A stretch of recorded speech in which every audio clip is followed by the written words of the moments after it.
جی فرمائیے. صاحب ہم نے ایک دیوبندی امام کی ویڈیو دیکھی تھی، اس میں وہ کہہ رہا تھا کہ نا اعلیٰ حضرت کو فن حدیث میں مہارت نہیں تھی اور نہ اسماء الرجال کا علم تھا.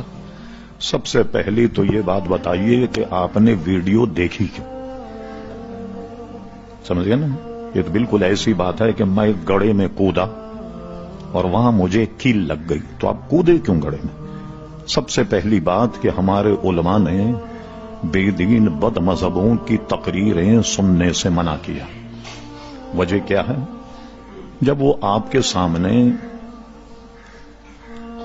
اپنے عقیدے کو بیان کرنے کے لیے قرآنی آیتیں پڑھیں، حدیثیں پڑھیں، تو آپ تو کہیں گے کہ بھئی ہمارے مولوی غلط کہتے ہیں، تو قرآن اور سنت کے مطابق بات کر رہا. آپ کوئی محدث اعظم پاکستان تھوڑے لگے ہوئے ہیں کہ آپ سمجھ جائیں کہ یہ کہاں ڈنڈی مار رہا، کیا کر رہا ہے، وغیرہ وغیرہ.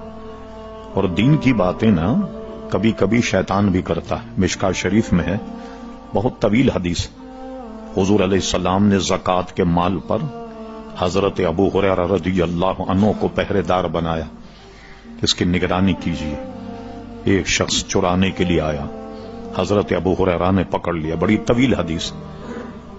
3 دفعے ایسا ہوا تو تیسری مرتبہ جب پکڑا تو اس چور نے کہا کہ ابو ہریرہ میں تم کو ایسا وظیفہ بتاؤں گا کہ تم رات میں اگر پڑھ لو تو صبح ہونے تک شیطان تمہارے قریب نہیں آئے گا. کہا کہ بتاؤ وظیفہ کیا؟ کہا روز سوتے میں آیت الکرسی پڑھ لیا کرو، صبح ہونے تک شیطان تمہارے قریب نہیں آئے گا. جب حضور علیہ السلام کے سامنے حضرت ابو ہریرہ رضی اللہ عنہ پیش ہوئے تو حضور نے فرمایا کیا ہوا رات کے چور کا؟ حضور سب جانتے تھے. کہا حضور میں نے پکڑ لیا تھا اور میرا ارادہ تو تھا کہ آپ کے پاس لے آؤں، مگر وہ معذرت کرنے لگا، چھوٹے چھوٹے بچے ہیں، چھوڑ دو، آئندہ نہیں کروں گا. مجھے رحم آ گیا، میں نے چھوڑ دی. کیا وظیفہ بتایا؟ اس کا وظیفہ اس نے یہ بتایا کہ رات میں اگر تم یہ پڑھ لو تو صبح ہونے تک شیطان تمہارے قریب نہیں آئے. حضور علیہ السلام ابو ہریرہ تمہیں پتا ہے 3 دن سے تمہارا مخاطب کون تھا؟ کہا حضور اللہ اس کا رسول بہتر جانے. فرمایا خود شیطان تھا کمبا. لیکن یہ اس نے بات تم سے صحیح بتائی. تو کبھی کبھی شیطان بھی ایسی باتیں کرتا ہے، تو دوسروں کی باتیں سنیں گے تو اپنے دین میں تشکیک پیدا ہوگی کہ شاید ہمارا دین جو ہے اس میں کوئی شبہ ہے، یہ جو آیتیں پڑھ رہا ہے، یہ کر رہا ہے، وہ کر رہا. مرزا غلام احمد بھی تو آیتیں پڑھ کے لوگوں کو سمجھاتا تھا، حدیثیں پڑھ کے لوگوں کو سمجھاتا. اب اس میں کیا ہوتا ہے؟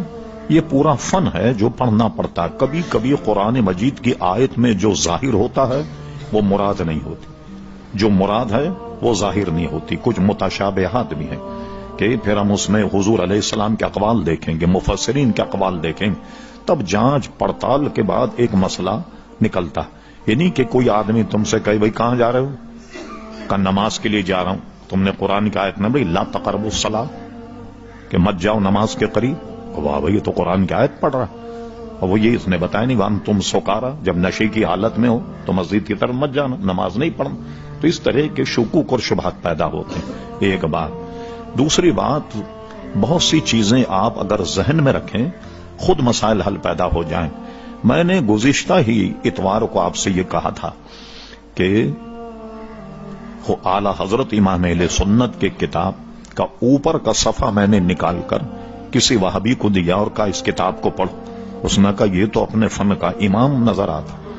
تو پھر بتایا میں نے یہ تو مولانا احمد رضا خان صاحب کا رسالہ سب منیر العین انگوٹھے چومنے کا ایک مسئلہ ہے جس میں پورے فن حدیث پر اس سے بہتر کتاب آپ کو دنیا میں نہیں ملے گی. یعنی ایک جگہ جو مسائل اکٹھا کیے نا تو فن حدیث میں اعلیٰ فاضل بریلوی کو مہارت تامہ حاصل تھی. اور جتنی بھی سندیں آپ لائیے، میں آپ کے سامنے اپنا ریکارڈ پیش کروں جو میرے پاس موجود ہے چھپا ہوا. امام بخاری تک کسی کی سند 30 واسطوں سے ملے گی، 25 واسطوں سے ملے گی. اعلی حضرت فاضل بریلوی کے پاس جب آپ نے حج کا سفر فرمایا تو ایک اس زمانے کے حدیث کے امام تھے جو اعلی حضرت کو انہوں نے اجازت دی ہے، وہ صرف 11 واسطوں سے امام بخاری تک ملتی. اتنی قریبی حدیث. اور ایک حدیث جو اعلی حضرت کی ہے، یہ پورا اس پر رسالہ ہے الاجازہ کے نام سے، ایک اعلی حضرت کی سند وہ ہے کہ جس میں اعلی حضرت نے جن سے سند لی ان سے لے کر امام اعظم ابو حنیفہ، پھر امام اعظم ابو حنیفہ کے استاد حضرت امام حماد شاگرد تھے ابراہیم نخعی، اور ابراہیم نخعی روایت کرتے تھے حضرت اسود اور حضرت علقمہ سے، اور وہ حدیث بیان کرتے ہیں حضرت عبداللہ ابن مسعود سے۔ تو امام اعظم ابو حنیفہ تک جتنے محدث ہیں یہ سب کے سب حنفی، ورنہ بعض حدیثوں میں آتا ہے کہ کوئی امام شافعی ہوتا ہے، کوئی حنبلی ہوتا ہے، اور یہ ہم پہلے بتا چکے کہ چاروں ائمہ ہمارے نزدیک حق ہیں۔ تو ایک سند تو اعلی حضرت کی وہ ہے کہ جس میں امام اعظم تک سارے محدثین جو ہیں وہ خالصتاً حنفی۔ اور دوسری بات میں بتاؤں، اعلی حضرت فاضل بریلوی مرید تھے حضرت آل رسول مارہروی، ان کے مرید، اور وہ تلمیذ تھے شاہ عبد العزیز محدث دہلوی کے۔ شاہ عبد العزیز محدث دہلوی کو ساری دنیا محدث مانتی، تو اعلی حضرت کی سند میں شاہ عبد العزیز محدث دہلوی تک ایک واسطہ، اور وہ واسطہ کون سا ہے؟ حضرت آل رسول مارہروی۔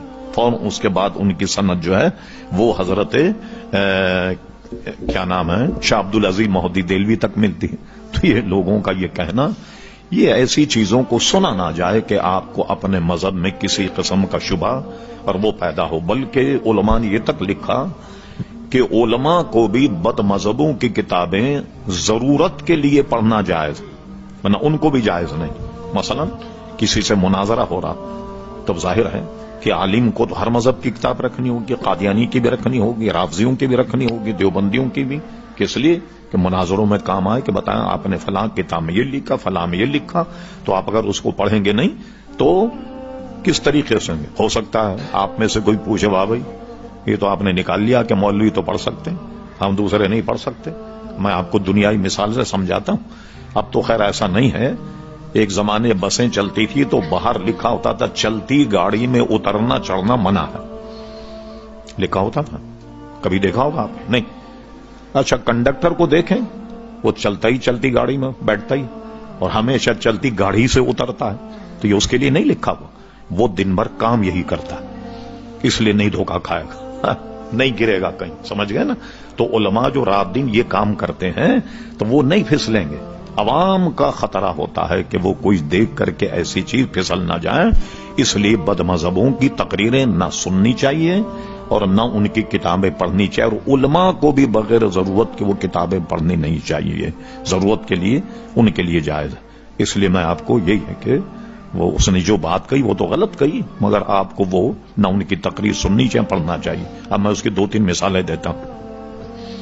انٹرنیٹ اس وقت جو ہے ایک ظلم عظیم، میں آپ کو بتاتا ہوں چند ویب سائٹیں ایسی ہیں جن کو آپ دیکھیں تو قرآن مجید کے خلاف اتنی بکواس کہ آدمی اس کو دیکھ کر کے شبہ پیدا ہونے لگتا، اور پھر اس کے بعد میں کیا ہوتا کہ ان ویب سائٹوں کو اگر آپ دیکھیں تو اس میں لکھا ہوتا ہے کہ میں نے یہ ویب سائٹ دیکھ کر دین چھوڑ دیا، اسلام چھوڑ دیا، عقیدہ چھوڑ دیا، قرآن مجید چھوڑ دیا پڑھنا وغیرہ، تو اپنی اس میں تعداد بتاتے ہیں کہ اتنے حضرات نے اس ہفتے میں دین اسلام کو چھوڑ دیا وغیرہ وغیرہ۔ تو یہ تو ایک انقلاب برپا ہوا ہے، اور ایک زمانہ تو وہ تھا جب لوگوں کے قابو تھا منطق اور فلسفے والے جو اعتراضات کرتے تھے، ہمارے علماء بہت پریشان ہو ان کے اعتراضات وغیرہ، لیکن اللہ نے امام غزالی، امام رازی جیسوں کو پیدا کیا اور انہیں سب کو ایسے جوابات دے کر کے ساکت کر دیا کہ بعد میں کسی کو بک بک کرنے کی گنجائش ہی نہیں رہی۔ تو اب کیا ہوا؟ اب اس کا مقابلہ آپ کیسے کریں گے؟ کس طرح کریں گے؟ اب ساری دنیا میں ایک ہوا کے ذریعے سے پھیل رہا ہے، کیسے پابندی لگائیں؟ جس کا جی چاہے جو جی چاہے ڈال دے، جس کو چاہے گالیاں دے دے، جو چاہے وہ کرے۔ تو اب یہ تو ہمارا کام یہ ہے کہ بالکل اس کے قریب نہ جائیں اور اپنے ایمان، اپنے اسلام کی حفاظت کریں۔ شبہ نہیں ہونا چاہیے، ایمان تو یقین کا نام ہے نا، تو اگر یقینی متزلزل ہو جائے۔ آخری بات، پھر دوسرا سوال لیتے ہیں، ہمارے پاس سوائے ایک اصلی اور پختہ عقیدے کے اور ہے کیا اتنے نمازی؟ کیا میں 10 لاکھ میں بھی اگر تقریر کروں تو پوچھوں بھائی یہ جو آپ نماز پڑھتے ہیں، ایک آدمی ہاتھ اٹھا کر کہے کہ اس کو کوئی علقہ ہوا ہے کہ نماز اس کی قبول ہو گئی؟ کوئی کہہ سکتا ہے میں ساری عبادتیں کرتا ہوں سب قبول ہو گئی اور سب جناب میری صحیح ہے؟ کیا منہ پہ مار دی جائیں گی ساری نمازیں، سارے روزے، سارا حج اور سارا زکات؟ کیا رہ جائے گا آپ کے پاس؟ ایک ہی تو سامان ہے نا، اور وہ سامان ہے عقیدہ، یاد رکھیے۔ اور پوری نظیر نہیں ملے گی آپ کہ اللہ تبارک و تعالیٰ نے کسی ایسے شخص کی مغفرت کر دی ہو جس کا یقین تو متزلزل ہو، ایمان نہ ہو، مگر نماز کی بنیاد پر مغفرت ہو گئی، حج کی بنیاد پر مغفرت ہو گئی، زکات کی بنیاد مغفرت ہو گئی۔ ایک نظیر نہیں بتا، ورنہ اصول پورا دھرم ہو جائے گا، ساری عمارت عقیدے کی دھڑم سے گر جائے۔ ہاں ایسی مثالیں ہیں کہ بے عمل رہا لیکن پختہ عقیدے میں تھا، اللہ نے رحم فرما دی۔ تو اس لیے عقیدہ جو ہمارا ہے وہ بالکل مستحکم ہونا چاہیے، اس میں کوئی صلح صفائی کی گنجائش نہیں، ٹھیک ہے؟ یہ ہمیشہ یاد رکھیے۔ کو کبھی دیکھیں نہیں بد مذہب کی، نہ کتاب دیکھیں نہ ان کی باتوں کو سنیں۔ اور کوئی ساتھ؟ جی آپ بولیے۔